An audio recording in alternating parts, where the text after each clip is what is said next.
तुम जैसे हरामियों की कब्र कई बार खोदी है, चिंता मत करो, दिल्ली की गद्दी पर बैठा बाप तुम्हारा मोदी है। जिहाद की गंदगी इनके दिमाग से नहीं निकलेगी। अगर जिहाद की गंदगी को इस देश से निकालना है, इन कुत्तों के दिमाग से निकालना है, तो आपको ये करना ही पड़ेगा कि ये जो लाशें उसको आप दफनाने का रिचुअल्स के साथ में दफनाने का काम करते हैं, इसको बंद करके कभी मिट्टी का तेल फेंक कर, कभी तेजाब डालकर जला दीजिए और उसके बाद मजे देखिएगा।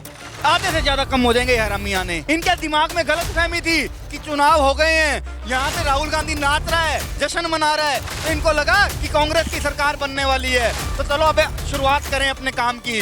लेकिन इनका बाप आ गया गद्दी पर। क्या नाम है आपका? तुषार बजाज। अच्छा, तो भाई साहब आप क्या कहना चाहेंगे जिस प्रकार पाकिस्तान के द्वारा ये कायराना हरकत की गई, पीठ में छुरा खोपा गया, हमेशा जिस प्रकार पाकिस्तान करता है कि हमारे देश में जब भी कोई अच्छा कार्य होता है तो उसमें वो अपना विघन डालता ही डालता है, तो इस पर क्या बोलना चाहेंगे? जिनकी छाती ठोक कर लड़ने की औकात नहीं होती ना, वो यही करते हैं, पत्थर मारकर भाग जाते हैं। लेकिन तुम जैसे हरामियों की कब्र कई बार खोदी है, चिंता मत करो, दिल्ली की गद्दी पर बैठा बाप तुम्हारा मोदी है। एक बात याद रखना, तुम्हें 2 बार औकात दिखा चुका वो, चाहे वो सर्जिकल स्ट्राइक के थ्रू हो, चाहे वो एयर स्ट्राइक के थ्रू हो। और लगता है तुम्हें जो छोटे छोटे थप्पड़ थे ना, वो तुम्हें रास नहीं आए।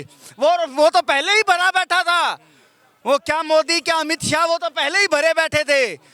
उन्होंने तो ऐलान कर दिया था कि 6 महीने में पीओके आ रहा है, और तुम्हारी ये कायराना हरकत की वजह से बेटा अब जल्दी आ जाएगा, अब जल्दी आएगा। और सुनो, ये जो जितने ये आतंकवादी उग्रवादी पैदा हो रहे हैं, एक चीज ध्यान रखिएगा, जब तक, मैं ये भाजपा के लिए कह रहा हूं, पाकिस्तान तो अपना जो कर रहा है वो कर रहा है, अपनी एसटीसी करवा रहा है, लेकिन भाजपा को भी इस चीज पर काम करने की आवश्यकता है।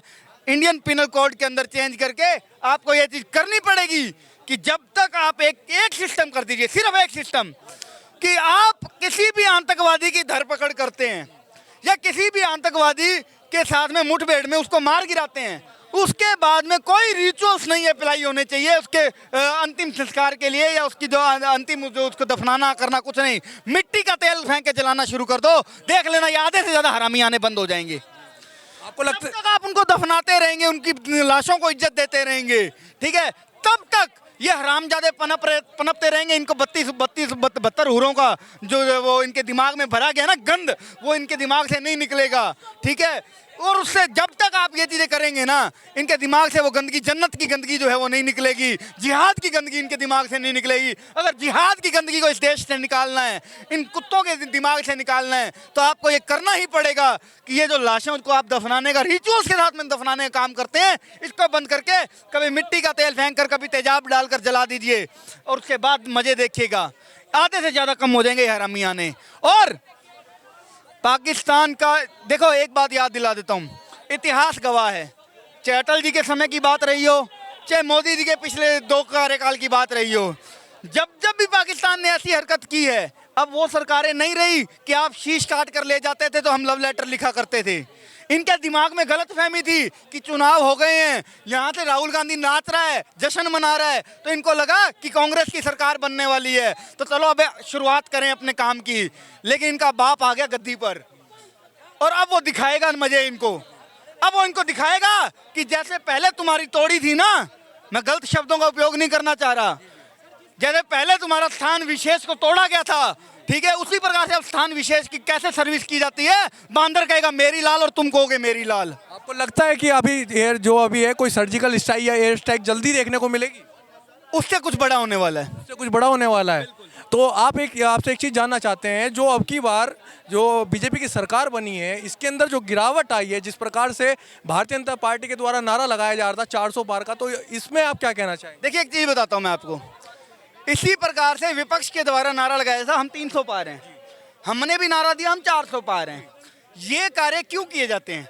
ये कार्य किए जाते हैं अपने कार्यकर्ता के अंदर मोटिवेशन लाने के लिए, ये कार्य किए जाते हैं देश के अंदर एक माहौल बनाने के लिए, ठीक है।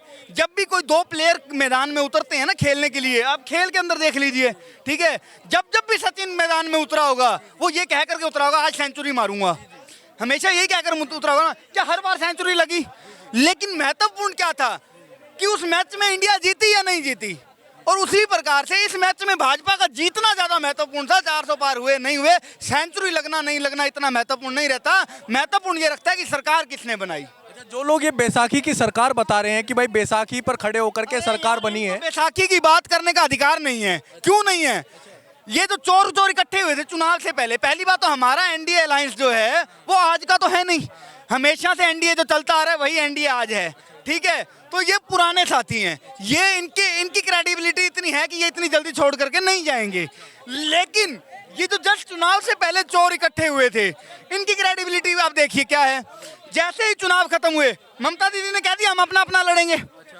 अरविंद केजरीवाल ने कह दिया भैया होली चुनाव हम अपना अलग हैं, ठीक है। उद्धव जी तैयारी कर रहे हैं एनडीए में आने की। अरे तुम तुम्हारे वाले संभाल लो यार, तुमसे तुम्हारे वाले तो संभल नहीं रहे। तुम कह रहे हो पलटू चाचा पलट जाएंगे। पहली बात तो इज्जत से, जब क्योंकि देखो ऐसा है, जब तक वो तुम्हारे पास थे तब तो नीतीश जी थे, ठीक है। आज जैसे ही वो एनडीए में आ गए तो पलटू चाचा हो गए, ठीक है। तो ऐसा है, अगर देखो इनकी इन्हीं बातों की वजह से नीतीश जी नहीं जाएंगे कभी।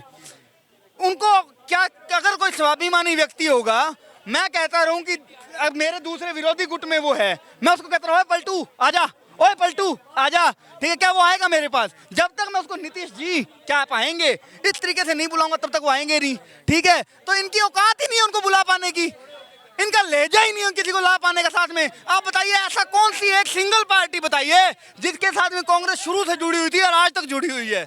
आज तक इनका कोई पुराना एक साथी ऐसा नहीं रहा साथ में। कुछ टाइम के लिए टेम्परेरी रहता है, फिर छोड़ जाता है, फिर छोड़ जाते हैं इनको लोग। क्यों छोड़ जाते हैं? क्योंकि इनकी हिम्मत नहीं है ऐसी कि ये साथ लेकर के चल सकें। इनके अंदर वो संस्कृति नहीं है, इनके अंदर वो लहजा नहीं है, इनके वो संस्कार नहीं है। वो नरेंद्र मोदी है जिसने तप करके वो संस्कारों को अपनाया है। वो योगी आदित्यनाथ है जिसका तप बोलता है, उनके चेहरे का वो तेज बोलता है कि कैसे सन्यासी लोग हैं, कैसे संस्कारी लोग हैं। ऐसे संस्कारी लोगों के साथ लोग जुड़ करके चलते हैं, ऐसे व्यभिचारियों के साथ में नहीं।